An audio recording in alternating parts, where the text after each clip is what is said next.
Jimmy Lakey on the radio. I got my coffee and cream. Jimmy's on the air. Wake up and start your day. Now go and tell all the neighbors, yeah. Then crank up the radio. There's infotainment, brilliance to get you on your way. Wake up and start your day with Jimmy Lakey.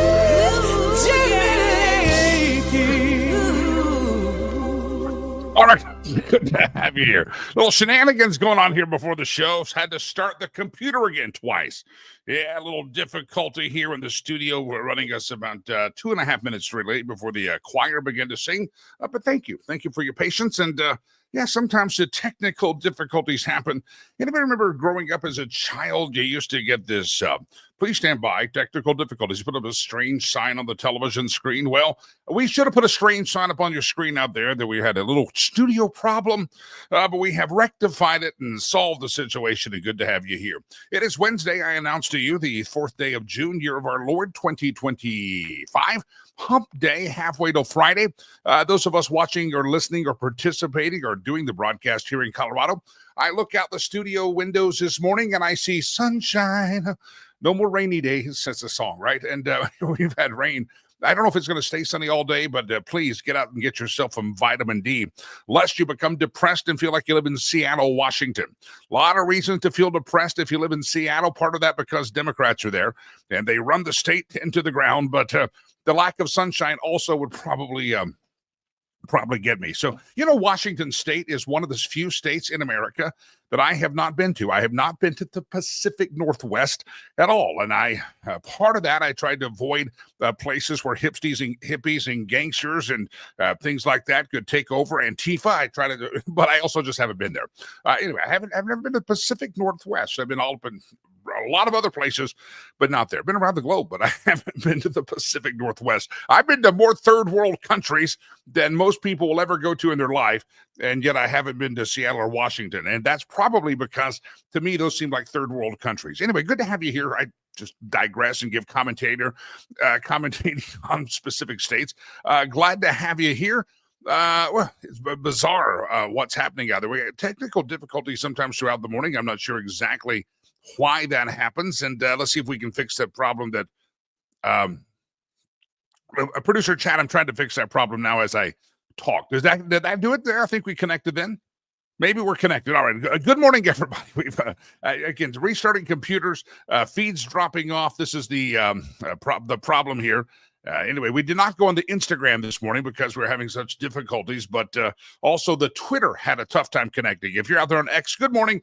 Thanks for joining us. You haven't missed much except me rambling about not going to the Pacific Northwest. All right, coming up on the program today, lots of fun things to talk about and get to. Anybody remember the story we've been talking about all week? I hope you haven't forgotten it, that we had a terrorist attack just down the street from this podcast, broadcast, streamcast studio, in which a radicalized Egyptian national that had overstayed his visa, an illegal alien brought here by Joe Biden himself, roaming the streets of Colorado, decided to drive up from El Paso County, which is the home of Colorado Springs, Colorado, and drive to Boulder, Colorado, so that he could try to light some Jews on fire because he's a demonic possessed man. And a lot of questions rise up as to why go to Boulder, Colorado, and we're going to speculate that. We did on Monday, we'll do throughout the course of the morning, is that you drive to Boulder to attack Jews because Boulder has disarmed itself. Everywhere around Boulder, this is a gun-free city. Well, they should call it a Molotov cocktail-free city, and then old terrorist Mohammed might stay home, but he didn't. So he showed up there. And the more is coming out about this jackass, this Egyptian demon that showed up here in America. This guy overstayed his visa, welcomed by Joe Biden. When he overstayed his tourist visa, he said, "Oh, can I please work? I need a job here. I need asylum." Well, funny you never mentioned asylum when you got here the first time, but somehow we got radicalized, and I guess he showed up in Boulder, passed up a heck of a lot of across America. There are Jewish places and gatherings of Jewish people on a regular basis, and this group of Jewish supporters, I'm not sure if all of you are even Jewish, had showed up on what they called the Pearl Street Mall in Boulder every week at the same time. It was just a little vigil they held, a peaceful demonstration, or we won't even call it a prayer circle, but that's all they were doing is just supporting, and they did it every week. Well, turns out the guy had a scheme. First of all, I think he drove to Boulder because when you disarm yourself and when you have a gun-free zone, it's easy. You know that no one there is going to take your demonic ass out with a gun. When they're not carrying, when you know that you have a city that wants the citizenry to be disarmed and unarmed, that's a great place to go attack. A gun-free zone is a soft target. And you have to ask yourself, this guy waited all this time and waited for this one Jewish gathering so that he could be in a soft target and be less likely to be stopped before he did maximum amount of damage. Many of you remember Boulder, Colorado, a couple of years ago, we had something called a King Soopers shooting. King Soopers is a regional branch of the Kroger chain. So it's a Kroger grocery store, big grocery store. And that was in Boulder, Colorado. I happened to be on spring break with my son and half a dozen friends, taking them out to Florida. That was during the COVID days. And so we left to go to the free state of Florida because you could actually live your life in Florida. And so we went down to Florida for a period of time for a spring break of vacation. And I remember hearing about the King Super shooting, and it wasn't far from my home. John Caldera, a good friend of Independence Institute and former radio guy himself, and it was a frequent guest on my show, that was his King Supers, lived just down the street from it. So I knew it very well. I used to have an office not far from there. And I remember the King Super shooting, and it turns out now that guy was bat crap crazy as well, demonic and crazy, and he passed up like 6 other King Supers to get to the Boulder one. And I speculate he went to the Boulder, Colorado one because the Boulder pansies have disarmed themselves and have signs up, gun-free zone, don't you protect yourself here. You wonder why this guy, this Egyptian terrorist, didn't cry that crap at where I live out in Weld County. We had Sheriff Steve Reams from Weld County on earlier this week, and Sheriff Reams said, yeah, this would have been a great case for somebody that had a concealed carry, or in Colorado was doing open carry, and to exterminate that. Again, it's a tough call to make, but this guy was a terrorist, and taking him out, Sheriff Steve Reams thought would have been a very, very good thing. He found a soft target is the point. Well, it turns out the guy not just had a soft target, he had a demonic plan. Reports are he said he was dressed like he was. He stopped at several different places to get gasoline so that no one thought he was getting too much. I guess he wanted to look like a landscaper out there working, and so he had a makeshift thing you strap on your back that normally you'd put chemicals for your lawn in. That's where he put the gasoline in, and he wanted to look like a landscaper and wait there on the grassy knoll there by the courthouse on the Pearl Street Mall, and then at the right time pounce and do the nasty stuff that this guy did. So this guy was well orchestrated. Now here's another interesting part of it, why he's been here for several years. He's hated Jews for a long time. He's been possessed by the devil for a long time. Why is it that the guy waited so long to do this? Turns out his daughter, he has 5 children, and they live in El Paso County near Colorado Springs, and his wife and 5 kids. And his daughter evidently had just graduated high school the weekend before. And so she had been accepted to go to the University of Colorado in Colorado Springs, I believe, and also accepted to go to the University of Colorado Boulder. He wanted her to get out of high school and be on her way to go to college. Well, turns out, you selfish son of a bitch, father, guess what? Your daughter is now with your entire family locked up in ICE custody, and they're set to be rapidly deported from America because God knows what kind of demons you have also passed on to them, and God knows what they might have actually known about your attack. And so this man has screwed his entire family. The legacy that this man will leave is a burned up face and a big ass belly spraying gasoline on Jews, and he will never see his family again because his family's getting back to Egypt, and he's going to spend the rest of his life in jail here in America. I hate to say it, but bye-bye to the family. They might have known absolutely nothing, but it's just one of the consequences of that. Give me your thoughts. Deporting the family, they're up for immediate, if not expedited deportation, and they have been removed from their house, extrapolated from their home in El Paso County, Colorado, and they are heading, they're heading to a trial and a hearing, and they're going to find out they're going back to Egypt, and that's the consequence. And you do kind of feel bad, assuming that the daughter knew nothing, that she graduated high school. Maybe she's going to go to college with her friends, but consequences by her father's actions. And he's a disgusting, disgraceful man, and he has disgraced his family. He has betrayed his daughter, and he has betrayed the one true God of the universe by his actions. So rotten hell, Muhammad. If I have anything to say about it, that's what you can do, terrorist. That's what his family's gone. Bye-bye. That's his name. I can't say his whole name. Anyway, I just frustrated about the whole thing. I know the area. I know the area very well. Very frustrated by this cat.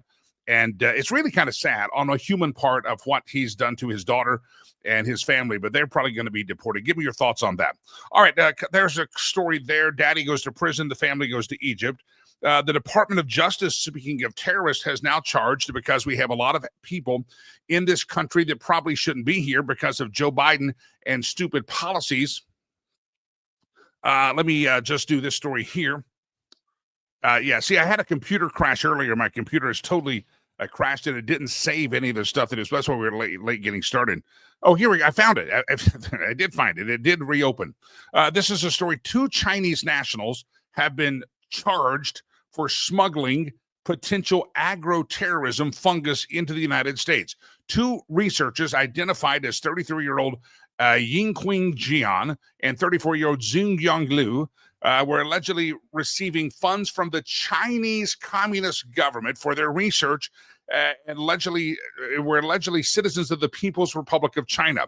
The Justice Department yesterday charged 2 Chinese researchers for smuggling in a fungus into the U.S. in which they claimed for scientific research, but it was really agro-terrorism weapon.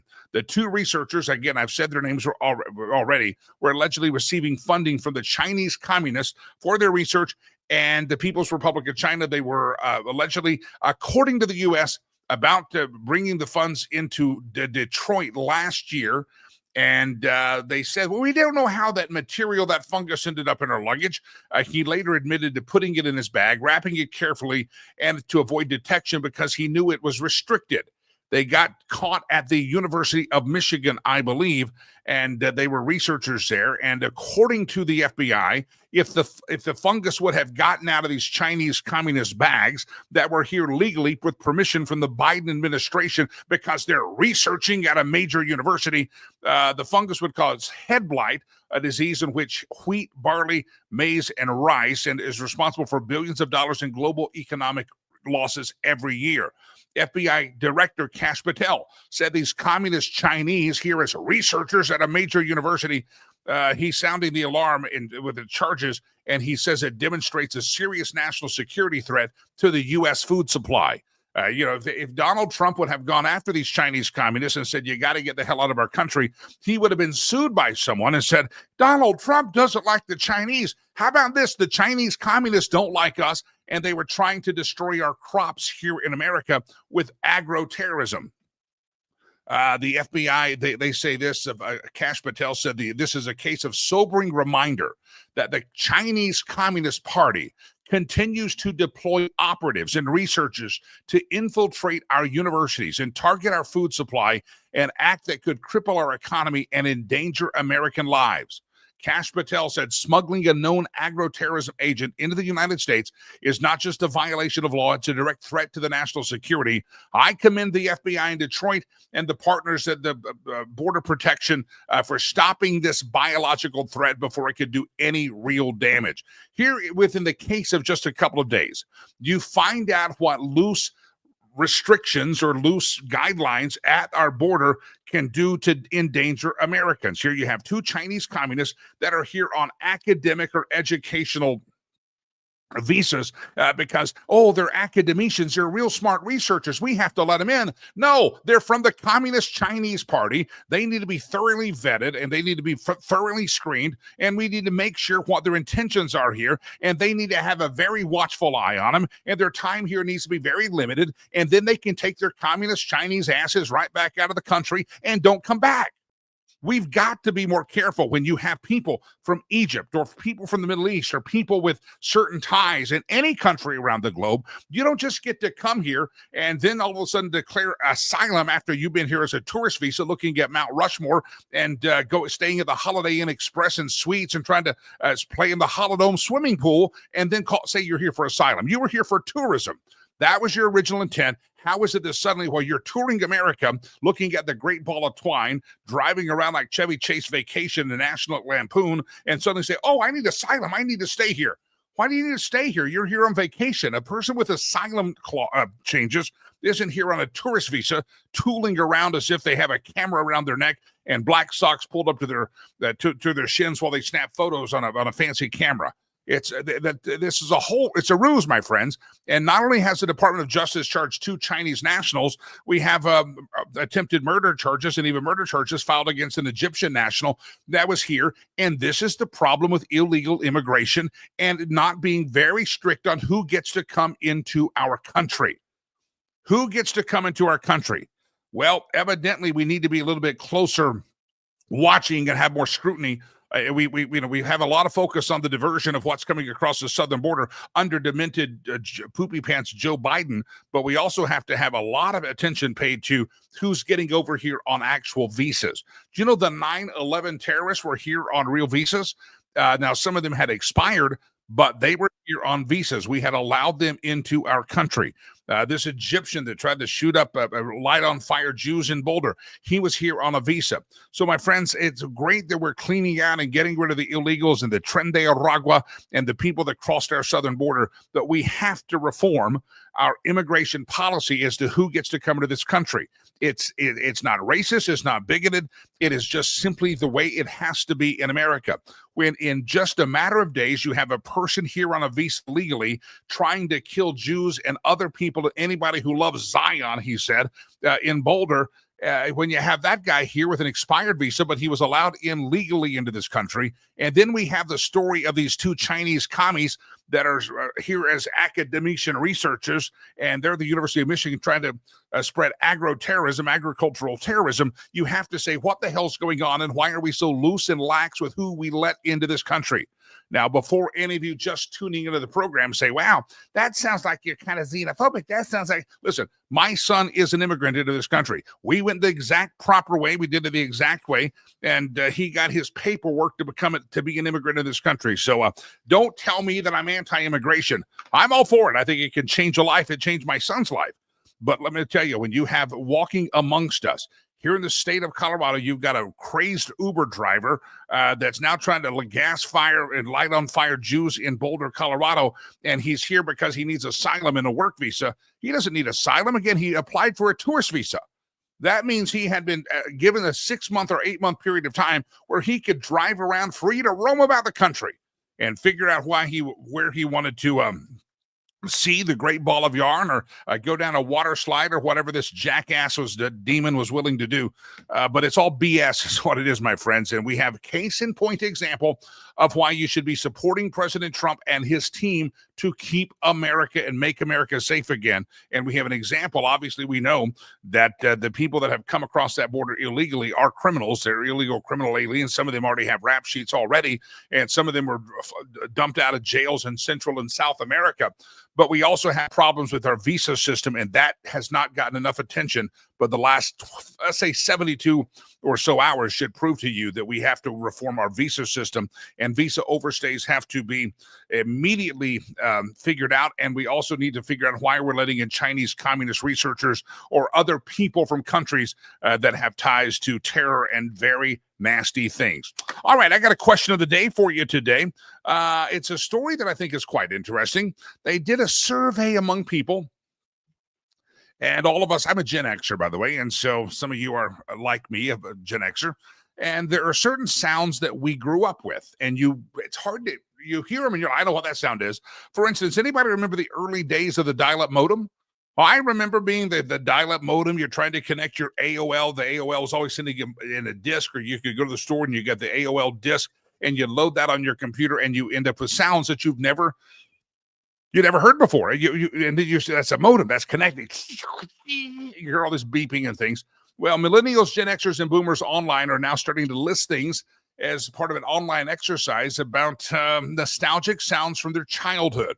If you're 30 years of age or older, you can probably hear that dial-up internet tone if you're 30 or older, and that takes you back in time when you were listening maybe to the Smashing Pumpkins and going to a Blockbuster Video on a Friday night. That's where, if you're 30 years or older, if you're younger than that, that dial-up modem, dial-up internet sound probably means nothing. Well, here are some other sounds, and this is your question of the day. What are some sounds that you remember from your childhood that younger generations will probably never hear? What are some sounds from your childhood that younger generations will never hear? Now, if you're new to the program, you need to know how this works. The question of the day is this. What are the sounds from childhood younger generations will never hear? If you're on Facebook, I see some of you on YouTube. Some of you are joining us on Twitter. We had a Twitter connection earlier.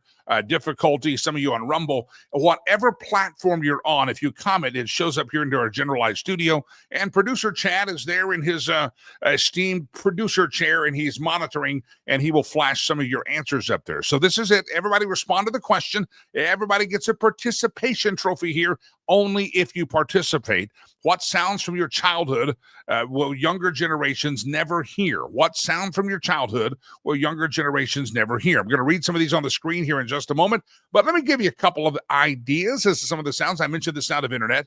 How about not just the sound of the internet, but that floppy disk? Remember this floppy disk being read? You can kind of hear it, a very faint noise, but it's there. How about the sound of a cassette tape rewinding? It gets faster and faster and faster. Then you hear that final boom, and you knew it's done. How about that? You've Got Mail. Remember was that AIM or America Online? You've Got Mail. Yeah, that's a sound we don't necessarily hear. You still say it sometimes, but that was something that was just a part of life. You heard that. How about the sound of a host or a hostess at a restaurant saying smoking or non-smoking? I remember some of the kids would be shocked that they do that. And my son, I think I mentioned it to him or one of his friends, and they're like, really? You could smoke in a restaurant? I'm like, yeah, smoke or non-smoke. And sometimes the only difference was like a fern plant on a wall. Well, that's you get real close to the smoking section. What are some of the things of childhood, some of the sounds that you would hear that your younger generations are never going to hear? Linda jumps in first here. Linda says sonic booms. They always sent me running for the house. Anybody remember the airplane? I lived not far from DFW, Dallas-Fort Worth Airport, and we were literally growing up in the flight pattern to the south of the airport. We grew up there, and we'd see it. But I remember when the Concorde, that supersonic jet, decided it was going to fly into part of its route. And I don't remember if it was regular or just a one-time thing or occasional, but the Concorde flew into DFW as a kid. And we were in the flight pattern, the landing pattern of the flight pattern there. And the sonic boom was amazing. I mean, we saw it and we just saw it and we saw it. We're like, oh, there's the sound. It was craziness. Or we get the idea. The sound was there. Sound of the past, the sound of a dial-up rotary phone, says Jim. Makes you dial a number and let the return to the arranged position before. Yeah. Anybody remember that? Anybody remember you get to the last digit of that dial-up phone and you do the wrong one and you're like, bad words. You would say bad words. But yeah, the phone of that rotary dial turning back is a sound that the younger generations will never understand. What about this? The squeak of the crank of the window on a car. When you have a crank window and trying to roll it down, especially if it was a stiff window. That was always a sound. Rich says typewriters and dot matrix printers. Oh, those are some fun ones. Dot matrix printers, they were loud. People still have some dot matrix printers. Sometimes you'll go to like a DMV or somewhere and there's still, yeah, some people go to the DMV and still use a dot matrix printer. Occasionally, you'll still see one. I've been to an auto store buying something, I think a battery or something, and they printed out a receipt or I don't know. I was with my son. He's buying something for his car, and all those sounds. They're still printing out little things behind the register at an auto parts store on a dot matrix printer. The youngsters are going, what's a dot matrix printer? Well, it's a dots on a matrix. It's weird. We'll explain it later, kids, when you're older. All right, back to your other question. Anybody have any sympathy for the family of this crazy, radicalized, jackass, demonic terrorist that decided to light Jews on fire in Boulder on Jewish supporters in Boulder on Sunday? The ICE has said, it's there's a human side, then there's a reality side. Supposedly, he waited until this weekend because his daughter had just graduated high school in the Colorado Springs area, and she had been accepted to a couple of local colleges. Well, because of her daddy's actions and her daddy's demon possession and her daddy's insanity and her daddy's depravity and her dad's sickness of his mind, a little high school graduate girl is now in the custody of ICE, and she and her 4 siblings and her mama are probably going to be deported back to Egypt. So daddy going to spend some long time, maybe the rest of his life here in the United States of America. And the family's going to go back and fend for themselves in Egypt because daddy is a fool and an asswipe. Oliver, and I've tried to bring up the human side versus the practical side. I got to keep America safe. Oliver has a comment, says, don't bother the family if they were here legally and weren't involved in the crime. Oliver says, leave the family alone. Well, I think that's the key. They're trying to find out, did the family know anything? Did the wife know anything? And do you agree with Oliver? Hey, the family's here. If they didn't know about it, they're shocked and they're surprised and there's just a family here. They don't bother the family. I can see the argument. I really can. Give me your thoughts. Should the family of this terrorist, assuming they know nothing, should they be allowed to stay in the country, or should they be shipped back to Egypt? It's a great question, Oliver. You make a very fair point. Oliver says, don't bother the family. Leave them here. They're here legally. And the question is, they weren't here legally, Oliver. If dad's overstayed his visa, the whole family has overstayed their visa. So they're actually not here legally. Their visa had expired. And so the question that becomes, we're either going to deport you because you have an expired visa, or we're going to deport you because you have an expired visa, or we're going to renew your visa. And I don't think I see a circumstance in which you're going to renew this family's visa. To my knowledge, this guy's only been here a few years. None of his kids are U.S. citizens. They're all here immigrants. They're all claiming asylum. They're all here on tourist visas.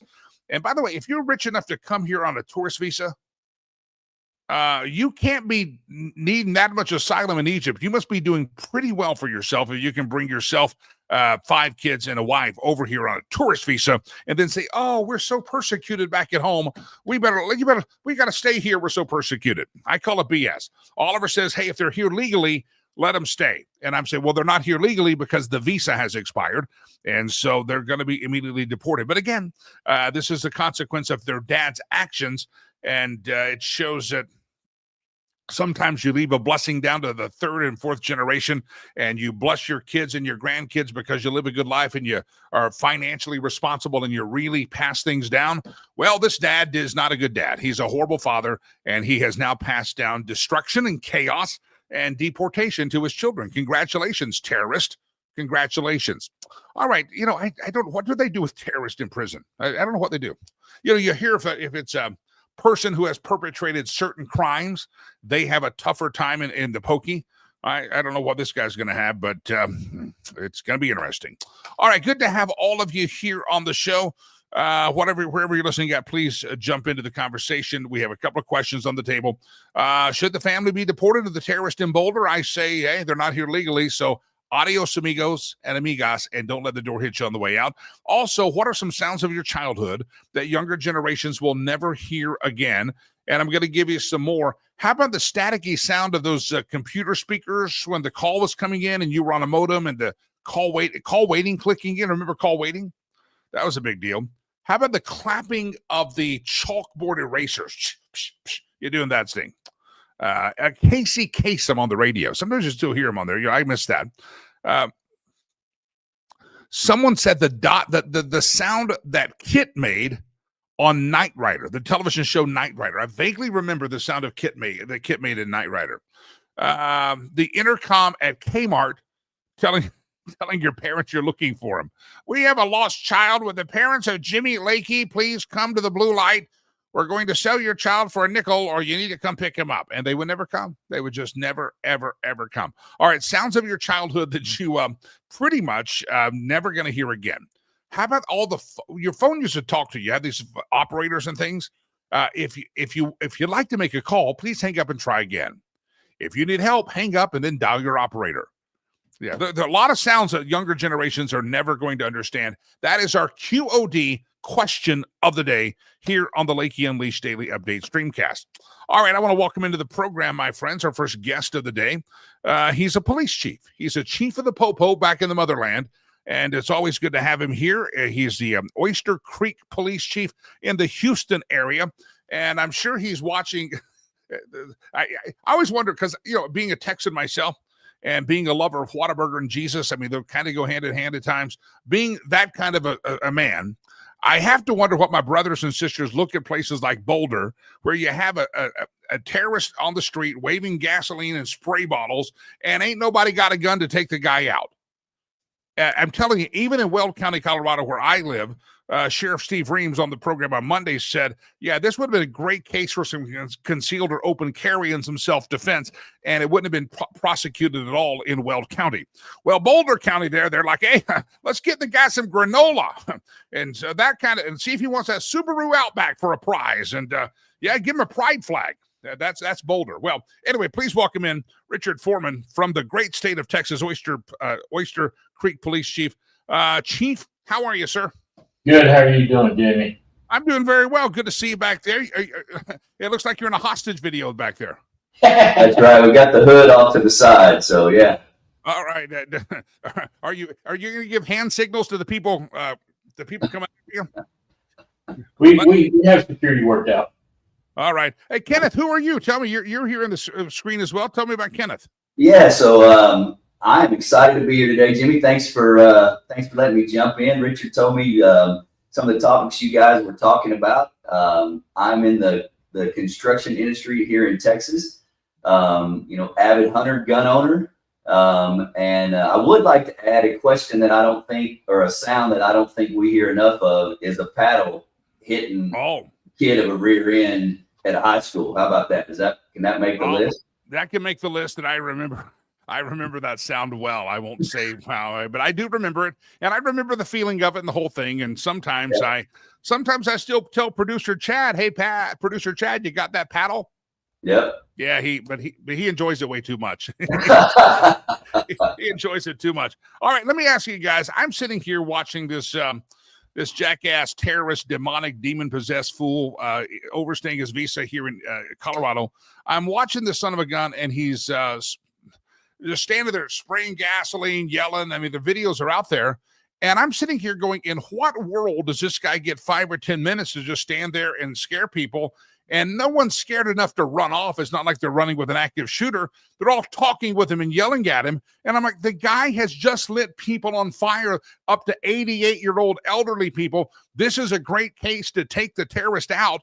And yet maybe that's why he went to Boulder, Colorado, because it's a gun-free zone. It's not a Molotov cocktail-free zone. It is a gun-free zone. And are you Texans watching this like maybe the rest of the world going, why is he still standing up there before the popos show up? I want to comment on that. We pay a lot of attention, at least I do, pay a lot of attention to things going on in Colorado.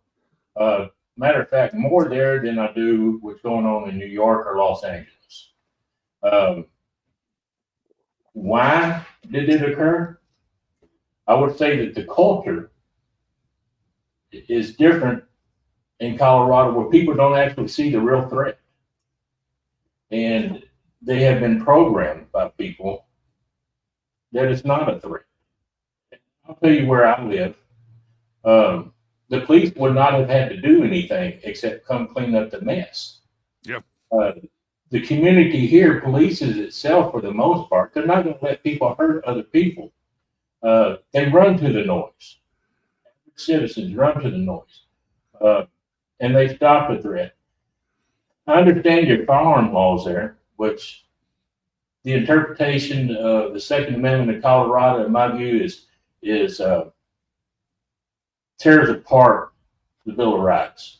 Yeah. The Second Amendment, it's like they're trying to rewrite the Constitution and the Bill of Rights in their own way, in their own state.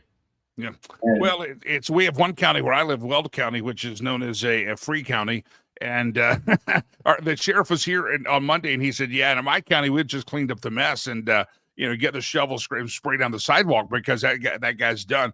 There's speculation that this guy drove all the way. And this is, again, the old adage, an armed society is a safe society because this guy drove all the way he drove 90 minutes to do this. He probably passed a lot of other places where Jewish people or Zionists were at, probably even in his own county of El Paso County. But they're not the limp-wristed safe zones that Boulder County is. And so he knew he would find an unarmed population, and bullies and terrorists like to find where they're going to do the most damage. And they find they can do the most damage to people that have surrendered their right to keep and bear arms. Well, I think the term safe zone doesn't fit. No, it doesn't. It made it more dangerous. Yeah. There's a reason society builds prisons, okay, and they build jails. In the state of Texas, we have quite a few of them. And it's because society, where we live, wants to remove the bad guy from society because they no longer want to live with them because of their behavior. Yeah. And our courts put those people that are dangerous to society in prison until they reform themselves or just the time is up. Yeah. That's a safe zone. That's where it's safe for everybody. That's when others cannot impede on your safety and your rights when you separate them from society. So saying that Boulder or any sanctuary type city that bans guns and protects people that have broken the law is a safe city, they're way off base. And I think it speaks to the bigger problem within society, although this is obviously an extreme case, and the fact that there's no consequences for actions, right? I mean, here in Texas, if this happens, as Richard mentioned, right, there's, 20 people at the gas station that are seeing who can, get their gun out first, Yeah. right? And then the threat. But, as a society, our consequences definitely don't match the actions from our politicians, all the way down to our kids at school. Yeah. Again, if you're listening to the version of the program later on in the show, Richard Foreman and his friend from Texas, Kenneth, are here. They're from Oyster Creek, Texas. Richard is the chief of police there. Obviously, we're talking about this. We have this guy that overstayed his welcome, an Egyptian, and he was a legal immigrant or legal tourist for a while, but he was here illegally. We have focused a lot about the southern border, which you guys live closer to than I do. And we've now got to start paying attention to who's come here legally, these Chinese nationals that were just arrested in Detroit and Michigan yesterday for wanting to do agro-terrorism. I mean, we've got a problem with the people we've given visas to come into this country. We got to deal with that. But talk to me about what you're seeing. You're closer to the southern border than I am. In Oyster Creek, which is in the Houston area, what's happening south of you at the border, and how far is the border? Put it in perspective for those who don't know. And if we have Tren de Aragua gangbangers hanging out here in Colorado, you must have a lot of them down there. I mean, you're closer to, they don't have to go as far to get to you. Talk about your situation. So we do have a whole lot more illegally entry folks here. But it seems that after Trump took office, it really climbed down. I had two families on the street that I live on that were not in the country legally. And within 3 days of Trump being president, they had moved. I don't know where they went. I'm thinking they may have went back to Houston, where it's a sanctuary city. But they're leaving, and INS has been busy in the Houston area, and there doesn't seem to be a lot of people upset, and it seems to be very quiet. Richard and I we're fortunate enough to do a lot of hunting down in the South Texas area, where for years it was rampant. I mean, we've been on several ranches where in the middle of the night, during a high-speed chase, either with Border Patrol or Texas DPS, where a van or a vehicle full of illegal immigrants would blow through the fence, and we'd be out there in the middle of the night hunting for 20 illegals, and we've actually seen a significant fall off in that. Within really when people started to realize Trump was going to win, it started to slack off, and then definitely has fallen way off since Trump's taken office. And our friends that live in South Texas, and we're talking 40 to 60 miles from the Mexican border. When we talk to our friends down there, or we go down there to go hunting, you see almost no immigrants anymore. Wow. Illegal immigrants anymore. And their stories about them crossing their property in the middle of the night have really slowed down. They're not coming up to their homes anymore. The pursuits with law enforcement have really slowed down. They are concerned about the folks that are not from South America and Mexico, but not as concerned as they are about when they have a group of Chinese or a group of people from the Arab countries cut across their property. Yeah. Another question I have, I've heard from people, many sources and interviews, that we talk about this terrorist that was at work in Boulder, and we talk about terrorists and Middle Eastern terrorists and radical terrorists. I've heard that there's actual training camps for terrorists not too far within a stone's throw of the U.S. southern border. I mean, they're not just gangbangers and fentanyl factories down there, but they're actually places where, you know, the radical terrorists from the Middle East are training and holding up and waiting for a chance to cross. Can you corroborate that that's actually true, that terrorist organizations, not just gangbangers from Central and South America and Mexico, but we have terrorist organizations with training establishments or camps right across the border? So my friends who live in South Texas and have family in Mexico have told me personally that there are Muslim compounds just on the other side of the Texas border. I have not confirmed that, but actually I had this conversation yesterday with a guy that's an old buddy of mine from McAllen, Texas, and he's got a large family in Mexico, and he was telling me about it. Yeah, I think if you talk to the majority of the ranchers that are, you know, in that area, they will tell you that is absolutely what's going on. I mean, some folks are close enough to that area to hear the gunfire, right? And it's not just somebody out there plinking, right? And so there's obviously something significant going on, you know, just south of our border, and to the point where, which doesn't make, right, the you know, liberal news is the fact that, you know, they're firing across the river, right? So it's not just impacting, you know, Mexico and those that are able to get across, but it's impacting our law enforcement and our citizens that live right along the border, because on, you know, regular occasion, you know, they're firing across the river. Yeah. Chief, let me ask you this. Chief Richard Foreman, my guest, and to ask you a quick question. You mentioned it's gotten, for both of you, Kenneth and Richard, have mentioned it's gotten better since President Trump has become the president.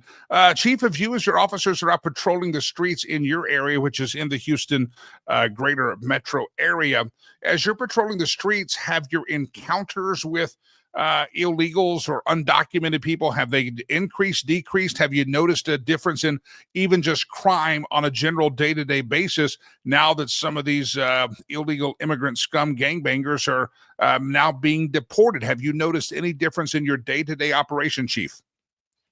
Yeah, it's different. On our traffic stops, we don't run into the 15-year-old Venezuelan driving through our city anymore, coming from Houston, coming down this way towards Freeport. That has basically stopped.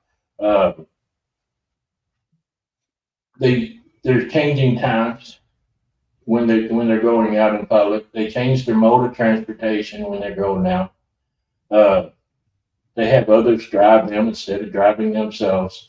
As far as crime being reported to us from people that are here illegally, that has dropped. And usually the people that are illegal victimize other illegals.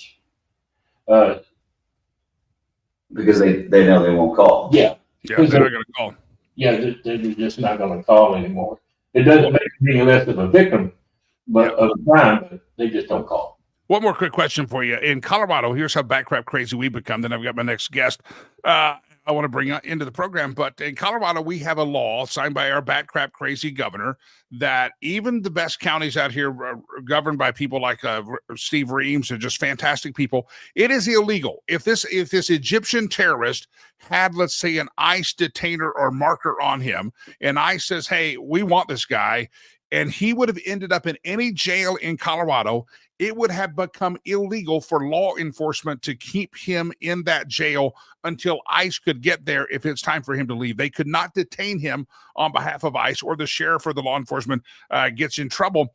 I'm guessing that's not the case in Texas. If you have an illegal terrorist or somebody that ICE wants to get a hold of, you're going to cooperate with the federales, unlike the great state of Colorado, which might explain why Colorado suffered from this kind of crime, not some other state. Definitely. If we come across them and we identify them and ICE calls us, they don't even have to send a teletype. They just call us and say, there's a detainer on this person. We're going to get all the paperwork to you. That person's going to the county jail and is going to be held on that detainer until ICE can come pick them up. Yeah. You guys have to be watching again. This terrorist there, hands up in the air, flailing around his belly, flopping and spraying gasoline. I'm sitting there watching, going, I don't live far from there, but nobody there has a gun to take this guy out. He's just nobody had the gun. Again, an armed society is a peaceful and safe society, and maybe that's why places in Colorado are not that peaceful nor safe anymore. And we lead the country here in Colorado, gentlemen. I hate to say it as a Texan that's up here, and maybe the motherland is calling me, because we now lead the country in car theft, auto theft, bank robberies. We're the top in the country. Forget New York, forget Pennsylvania, forget California. It's us under Jared Polis, our jackass governor. It's the best place to come to steal a car, rob a bank in all of America. I'll say this: when the state of Texas passed the open carry law, yeah, where you could go in a convenience store with a pistol on your hip because you had that right because you're a Texan. Yep. It sure calmed things down for us. There's plenty of land here, Jimmy. Come on, we'll find you a place, buddy. And we have great money. Yeah, find me a spot. I'll do the show from there. Ladies and gentlemen, thank you, Chief. We're going to be back on and have more conversation with you guys. I appreciate you both popping in here. I got to get to my next guest, but Richard Foreman again. Compare and contrast, my friends. Everybody else, ask yourself the question. You got a terrorist lighting Jewish people on fire. His victims were aged 67 to 88. And we have become such a pussified society that this terrorist is just sitting there screaming about how he hates the Zionist, and he's squirting people with gas and lighting people on fire, and nobody took the son of a bitch down? Come on. That's an embarrassment. It really is. And anyway, also your thoughts. His family has been held up by ICE out of Colorado Springs, and they're probably about to become deported, which I guess there's a human side. But he supposedly timed it to where his daughter had just graduated high school. She's heading off to college. But nope, honey, you're heading back to Egypt because your daddy's a demon. That's what's happening to you. Ladies and gentlemen, America's psychiatrist, the terrorist therapist, Dr. Carol Lieberman in the green room. Dr. Lieberman, good morning to you. How are you? Good morning. Fine, thank you. Glad to have you here, get connected with you. Let me ask you a question. Last week, we had some terrorist aspect, radicalized humans shooting down, killing people in Washington, D.C. Just 25 minutes right out my door here is what happened in Boulder, Colorado. And that happened on Sunday. We have a terrorism problem here. We have some radicals roaming the streets, and unfortunately, I don't see it getting better. It seems like it's going to get worse because of our education system, because of our immigration system. Give me your thoughts as you were watching this story, not just out of D.C. last week of the murder on the streets by a terrorist, but a terrorist that was here overstayed his visa and trying to kill people in Boulder. Well, I am appalled that nothing more is being done.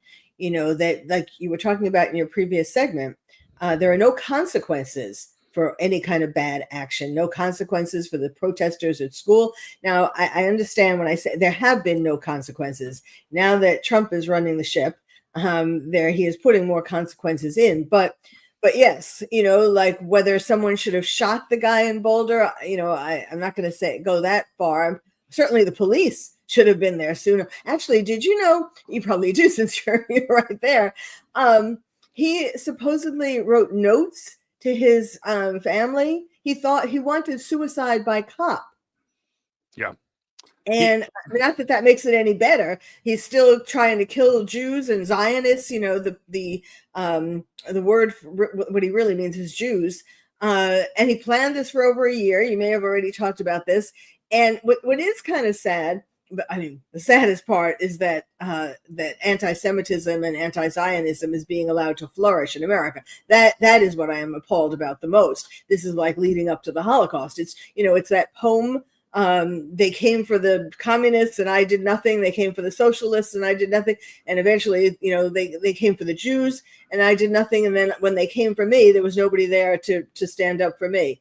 I mean, I paraphrased it, but anyhow, there has to be, these people have to realize that there is punishment for it. It is not, the idea that this is First Amendment, that everyone should be allowed to do all of these things. Its First Amendment is absurd. You're not allowed to kill people or throw Molotov cocktails at people because of the First Amendment. But, the part about his daughter, apparently she got an award upon graduation from high school because she wanted to be a doctor. And she was so grateful that they had moved to the United States so that she could pursue her career in being a doctor. And all of that, and he's taken that away from her. I mean, this is just an all-around awful man. What also was kind of interesting is she said she wanted to become a doctor. She made that decision when she saw doctors heal her father from some kind of a disease or some kind of a medical problem where he couldn't walk. Here's someone who had that experience. A father, here he was able to walk. And so what did he do? He walked into this group and tried killing them. Yeah, it really is. It is bizarre. And you mentioned, I didn't stand for this, didn't stand for that, and then eventually there was no one left to stand for me, that famous poem. Anybody out there in America that thinks this is free speech, or you're living in a world of naivete, these people are people that will not stop with the Jews. Once they can get rid of people of Jewish faith, they'll come for people of Christian faith, because what you have to be in agreement with is their Marxist agenda. What you have to be in agreement with is that the government and their system and their leaders is the center of your universe. That is your God, and to have dependence on anything else is a violation of their system. It's kind of like the modern Democrat Party. They don't understand Christians and Jews that are faith-filled, and they cling to their guns and religion, Obama, they used to say, and Hillary Clinton used to say. They won't stop with the Jews. They'll stop with anybody of faith that has more faith in a higher power than them. Well, absolutely. I mean, radical Islamists have been planning this takeover of the world for 1,000 years, and Jews are and Israel is just the canary in the coal mine. They want to kill all the unbelievers. So that's everybody who doesn't believe in radical Islam. When you hear this chant that's been happening, and it's become normalized intifada, globalized intifada, that basically means, hey, all the fighting, all the hurt, all the burning, all the killing has happened in the Middle East. It's happened in Israel, happened in Gaza, it's happened in other places. We need to take it to the United States. That's what they mean. They want this jackwagon that is in Boulder. They want this guy, the assassin on the streets of Washington, D.C. They want the guy to try to light the governor's house on fire in Pennsylvania. This is part of their plan. This is the globalization of intifada. And if we don't stop it now, it's just going to keep going. Yes, and it's going to get to a critical mass where it's too many people to stop. I mean, that's what's happening in Europe. There were these horrible pictures online about in France, in Paris, where radical Islamists were climbing the statues of Joan of Arc. Did you see those? I did not. Really sad. I mean, the reason why it's so sad, first of all, I lived in Paris, so I have special affinity, but besides that, it's a symbolic. What it means is, we don't care about we want to destroy the things that are important to you culturally. This is what we think of them. And they were raising the Palestinian flag, trying to put that on the statues. And we actually have had that happen, not with Joan of Arc, but we've been having that happen with statues in America already.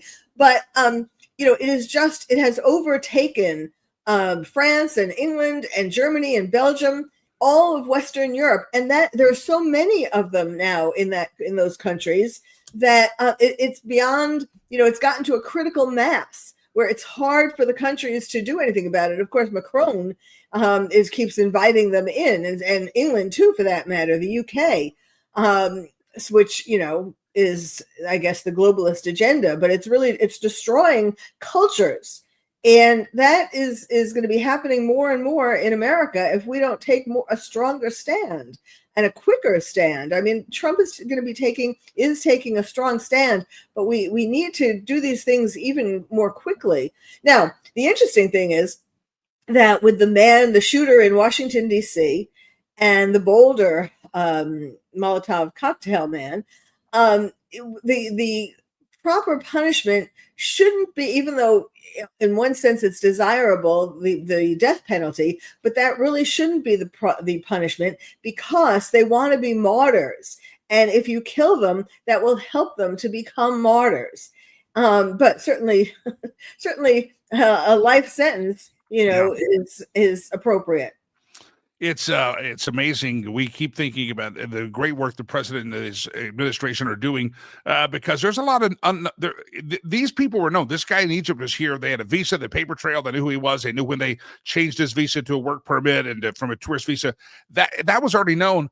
I was watching Tom Homan on television the other day, and he's petrified. Yes, he doesn't like these visa overstays. They got to hunt them down.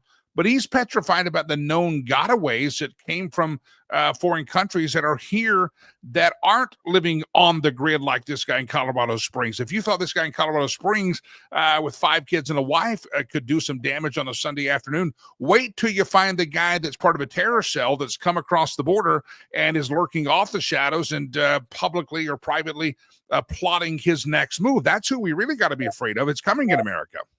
And Americans are so in such denial and so complacent. Yes, during COVID, there weren't terror attacks in America because nobody was on the streets or in the, in places where they could attack a lot of people. But it's coming, Yeah. It is still in the process. And yes, it's just one call from ISIS, one app, text or whatever. And yes, we're in big trouble. And so and these people who are these judges who are standing in the way of all the things that Trump wants to do, they don't get it, what danger we're in. No. I'm having fun watching your dog. He's systematically removing every pillow from the couch. It's great. He's got a clockwork system. You're getting out of here. That's fun. Dr. Carol Lieberman, it really is sad, and we are so naive. And sadly, you've talked a lot about 9/11, and you try to raise awareness. But we have an entire group of a generation, like voters, like people who can vote, that do not remember or were not alive during 9/11.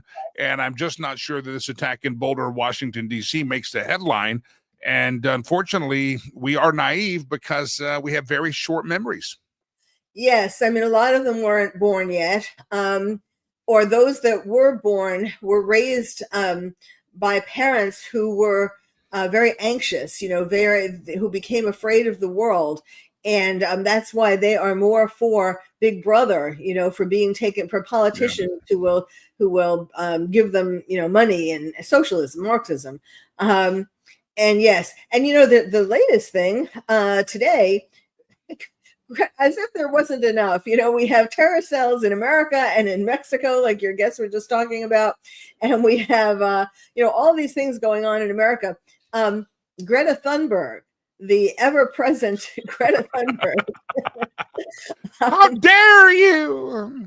Is on a boat, as you probably know, trying with a symbolic amount of aid for the Palestinians in Gaza. What is it, like a bag of chips or something?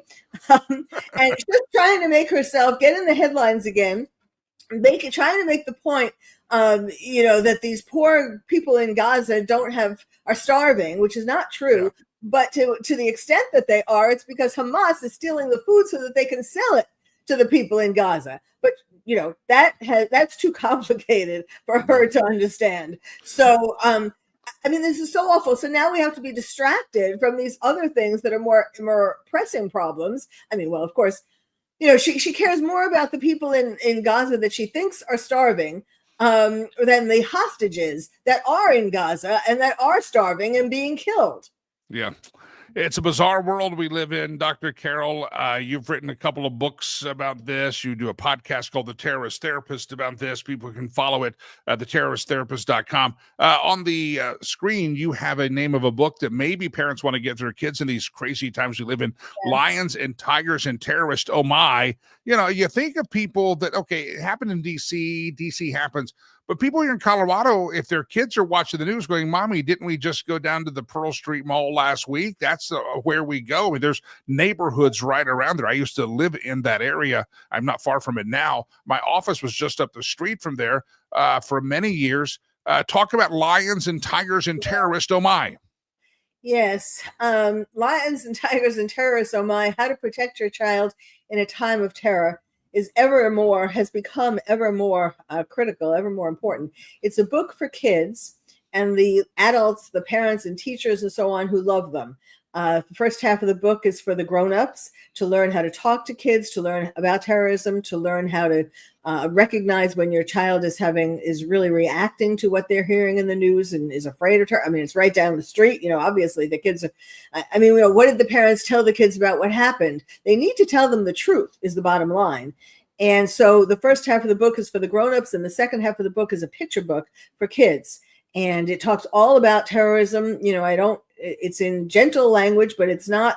It's telling the truth about everything from 9/11 to the cartoons in Paris, the attack in Paris, about the cartoon of Mohammed, the Boston Marathon, all of the underwear bomber. Terrorists are like the bully in the playground. They want you to believe what they want you to believe, and otherwise they're going to beat you up. It's in kid language, also to get them to express their feelings about it. There are pages where they draw. And then there's things that they can do for themselves to make themselves feel more resilient. And then, of course, in the adult section, there are 88 things you can do to help your child grow up to be more resilient. I mean, we have to take our heads out of the ground and wake up. It's like, I call it, it's like the birds and the bees talk for the 21st century, because parents are uncomfortable talking about the birds and the bees, and they're uncomfortable talking about terrorism, but it's a fact of life and they have to do it. Lions and Tigers and Terrorists, oh my, by Dr. Carol Lieberman, America's Psychiatrist. Dr. Lieberman, your website is theterroristtherapist.com. That's the best place to find you, link up to their podcast, etc. Amazon has the book. I'm sure your website has links out of that as well. Yes, absolutely.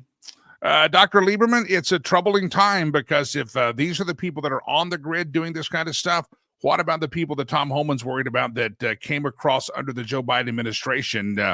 We better say our prayers for America. You mean like the 80,000 Afghans who didn't get vetted? Yeah, like them. Yeah, just a few of them, and we're yet you have judges trying to block the deportation efforts. It's really sad, and I hope to God it doesn't take a day where thousands of people die because of these criminals before to wake us up. I hope that doesn't happen. Dr. Lieberman, thanks for your time. I appreciate it, and good luck with those pillows. So you got to get them back in order up there. My pleasure. Thank you. Dr. Carol Lieberman, America's Psychiatrist, theterroristtherapist.com.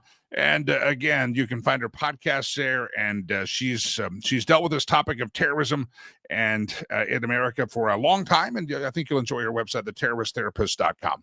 All right, ladies and gentlemen, if you are moving into or out of the state of Colorado, maybe that gun-free zone of Boulder has you scared that, hey, if crap breaks up on the street, everybody's been disarmed, and maybe you want to move to a county like Weld County where there is freedom and a little bit more freedom. Listen, wherever you want to move, maybe you're moving for a school district, maybe you're moving for a job, maybe you're just having to, maybe you're leaving the entire state, maybe you're out of state watching this on the many networks that we're on, and you want to come into the great state of Colorado. Whatever the case, I want to recommend homeswithsherry.com. My good friend Sherry Cree, who was on the program with me yesterday, really takes what I call it a holistic approach. It's not just one transaction. She really wants to earn the right to be your realtor for life, so much so that when your kids are grown, a few years from now, they want to buy a starter home. She wants to help you do that. Maybe your kids are going off to college. She talked yesterday about the opportunities to buy a place, purchase a place, and let your child run it as a landlord, if you will, and live in it, owner occupied. There's programs out there that you may not be aware of that can help you start to build a real estate portfolio that will create generational wealth. But maybe it's just as simple. You want a ranch, you don't have a ranch. You want to get rid of the stairs, you're getting older. Maybe you need more bedrooms because you're procreating and you're having babies and you need more space. HomesWithSherry.com. Whether you're in Fort Collins up north, whether you're in Fort Lupton down east of the I-25 corridor, maybe you're out in Boulder. Yeah, Boulder. Yeah, but hello, Boulder. Maybe you're in Broomfield. Maybe you're in Berthoud. Maybe you're in Loveland. Maybe you're in Greeley. Maybe you're in the Denver metro area. Maybe you're in Aurora. Listen, wherever you're at, Sherry Cree, HomesWithSherry.com, HomesWithSherry.com. Anybody read the ninja sales books? You'll know what they mean. She applies those ninja sales techniques. Look it up to real estate and real estate transactions. She wants to help you, wants to be a partner with you for life when it comes to real estate. HomesWithSherry.com. Have that conversation with her. She can talk about what happens in the month of June, how to get your home ready. She can help you get your home ready. You get the idea. Every angle she's got covered for you because she wants you to get top dollar for that home. HomesWithSherry.com. HomesWithSherry.com. My good friend Sherry Cree. And make sure you tell her that it's I, Jimmy Lakey, talking to her, talking about her. HomesWithSherry.com. All right, I mentioned this yesterday to you on the program. We're going to wrap up, do the Stolen Meme section of the show. But 1 week from tomorrow, I will be hopping my butt towards the airport, heading to Texas for a day or so, a day of family business to handle. And then on Friday, I'll be hopping a plane from there, from Texas, and landing in Rwanda next weekend for our charity work. And I'd love to have your help and your partnership. What you give today through next week, and even while I'm there, I will personally be able to oversee it. Now, here's what we're doing. We're behind on our Gen OpEx, which is this food and the clothing and the schools and stuff. We take care of that. We're a little behind as we're now 6 months into the year, and we've had a lot of reasons for that. I'll explain. Yeah, we know what they are. Well, I know what they are, and those are the close, but it's just been a tough 6 months, and we're managing. We got kids over there, but listen, when you give today, it's not just helping a kid eat. It's not just helping a kid have some food. But you're giving them hope for a brighter eternity. That's right. We are based in, we're a Christian school, a Christian ministry, and it's not just about eating and having a full belly and having a smart head. If you don't give some guidance to morality and some guidance to eternal truths, then you're just somebody that ought to go teach on a university campus and have no center. We want kids to understand the reality of what the scriptures say. We want them to come to a relationship with the God of the Bible, with Jesus. That's what we go for every day, because we know that if you just go to school and you have a full belly, then you're like an American university student. You've somehow lost your moral compass. The Bible is more than just a book of morality, but it's a good place to start, and to teach them that is great. We do that at Legacy Christian Academy. Listen, we live in a crazy ass world, and these kids are going to go up in extreme poverty, and you can give them literally the hope of a brighter future. Not just are they going to be able to live their lives and have food and clothing and education, that we're giving them the ladder to climb from the pit of poverty, but you're also giving them the opportunity to hear the gospel. You're giving them the opportunity to know Christ. You're giving them the opportunity to hear what the Bible says. And so you're not just giving them hope on this earth, but you're giving them hope for a brighter eternity. And that's when you support Rivers Promise. So that's why I ask you to do it. Again, it's body, soul, and mind, and we want to help these kids develop that way. And, it's hard to hear the gospel. It's hard to learn to know Jesus when you're starving and your belly is distended and you see nothing but death and destruction, and you don't think of eternity because you can't even think about how you're eating tomorrow. That's the state of some of these kids, and we're changing that one child at a time, and you can help us. So, again, I go through the thing, and I talk about the food, I talk about the education, I talk about the clothing, but it goes beyond that, because we want to give the kids hope for a brighter tomorrow and hope for a brighter future in eternity. And that's what the Bible teaches, and that's what we teach as well. Legacy Christian Academy, it's an amazing campus we're building, and part of it up, I need to start focusing on building the rest of the campus. But today I'm focused on the operation, the OpEx that we have to do, because we've it's been a difficult with some of our donors have had to dial back because of certain things, and they'll come back. But in the meantime, we've been a little bit short on some things. So if you can help us out, appreciate it. Any donation you give, we appreciate it. And by the way, don't forget, I'm leaving 2 weeks from today, I'll actually be doing the show, good Lord willing, from there. So I'll be doing the show bright and early from Rwanda with the background of Rwanda. It's going to be fantastic. I look forward to it, and I look forward to having you to be a part of it. But hey, donate today, riverspromise.org, riverspromise.org. Make a donation. And when you do, don't forget, I will be there. By the time we get that money over there, I'll be there to oversee it. It's really going to help us. And stand by, lots of videos, lots of photos coming. You're going to see out with the kids. We're going to have a kindergarten graduation, I think, right when I'm there, getting kids out of kindergarten. Hope for the future, hope, brighter hope, not just for tomorrow and as they grow up, but also hope for eternity. So help us out. Riverspromise.org, riverspromise.org. All right, a couple more comments. I'm going to pull the globe here. Rich says, I'm surprised that Boulder is not calling for a complete ban on gasoline and prayers. It can't possibly be the fault of the person doing it. Yeah, maybe, had a gun-free zone, so they didn't have any guns there that day. Maybe they have a gasoline-free zone because it's a pedestrian. That guy would have said, I can't take my Molotov cocktails. Yeah, I can't take those. Oh, and by the way, these vigils, this public speech support, no more publicly supporting the Jews. That's one thing. One of the questions of the day, that sound that you've heard, and I want to read what Jim says. He said, the sound that you hear that the younger generations will never know. The sound when you slam a phone down to hang up on some telemarketer, and if you try it today, you'll break your phone screen. You better slam the phone down. Anybody remember that? How about the busy signal? You rarely get a busy signal. Oh, there it is. The busy signal. Sounds that you hear, you grew up with, but you just know new generations will never, ever, ever hear that. How about, I vaguely remember this. I was more of a cassette and CD generation guy, but the 8-track tape, anybody remember the sound of a song cutting out in the middle of the track one because somehow the track ended up on 2 different tracks? The song ended up on 2 different tracks. The switching of a track on an 8-track. I still don't understand how an 8-track worked, but nevertheless, they were a big deal for a while. Some of you kids are going, what's an 8-track? Well, look it up, Barney. Look it up. It'll be fine. All right, sounds. I appreciate you. Let's do this. Meme roulette. I'm looking at the clock. We got to wrap it up. Ladies and gentlemen, I'm the king of the microphone, according to producer Chad today. And for that, I have to say you are welcome. You ready?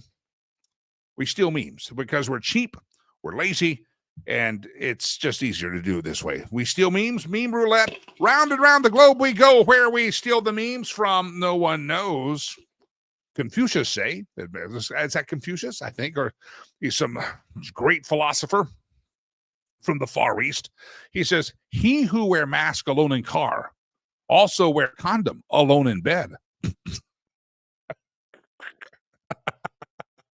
Oh, sorry. I wasn't expecting the condom reference this morning. He who wear a mask alone in car also wear condom. He who wear mask alone in car also wear condom alone in bed. Round and round the globe we go, where we steal the memes from no one knows. Oh, look at there, some of your favorite Democrats. Let's see, you see Nancy, Chuck, you see Adam Schiff, you see Jerry Nadler looking to see if he crapped his pants again. Here we go. America does not need to see the tax returns of a billionaire who became a public servant. America needs to see the tax returns of public servants who became millionaires while being public servants. Isn't that the truth? We got to see Donald Trump's tax returns. Hey, Nancy, you Botoxed bitch, can I see your tax returns? Hey, Chuck, can we see your tax returns? Hey, Adam Schiff, let's see your tax returns. Jerry Nadler, once you get the pants changed, could you let us see your tax returns? I agree with that. Was that a little harsh, Botox Biddy? I should have said Botox Biddy. Okay, should have said Biddy. Delilah says I should have said Botox Biddy. I'll do it again. I could practice. You Botox Biddy. How's that? Get off my lawn. I think it's pretty good. You like that, Delilah? Round and round the globe we go, where we steal the memes from no one knows. Oh, there's Poopy Pants Joe. Joe says, I walked in on Hunter and his friends vaccinating themselves. This is the unity we need. It is. Round and round the globe, they're vaccinating themselves, all right. Round and round the globe we go. Here we says, it's a photo of Alexandria Ocasio-Cortez. I'm going to read a quote, but the caption of it says, do not shut this woman up. This crap is gold. All right, ready here? Alexandria Ocasio-Cortez, I quote, listen to the wisdom. Under capitalism, man oppresses man. Under socialism, it's the other way around. That's the best they got, my friends. That's the best they got. The second best is old Jazzy Crockett. Yeah. Round around the globe we go. Where we steal the memes from, no one knows. I found marriage to be very educational, the meme reads. For example, I had no idea there was a wrong way to put milk in the fridge. Did not know. Yeah. If you've been married before and you've ever tried to drive, you know it's very educational. Different ways to park cars, go through the parking lot, right, left. Yeah, there's lots of different things. My watch was turned all sideways. No wonder I couldn't see it. All right, here we go. Round around the globe we go. Where we steal the memes from. Oh, sorry, that's a timepiece though. I lost that. Sorry. Where we steal the memes from. Well, we're out in the ocean, abandoned, and we have no memes remaining. Ladies and gentlemen, we have milked the meme machine dry.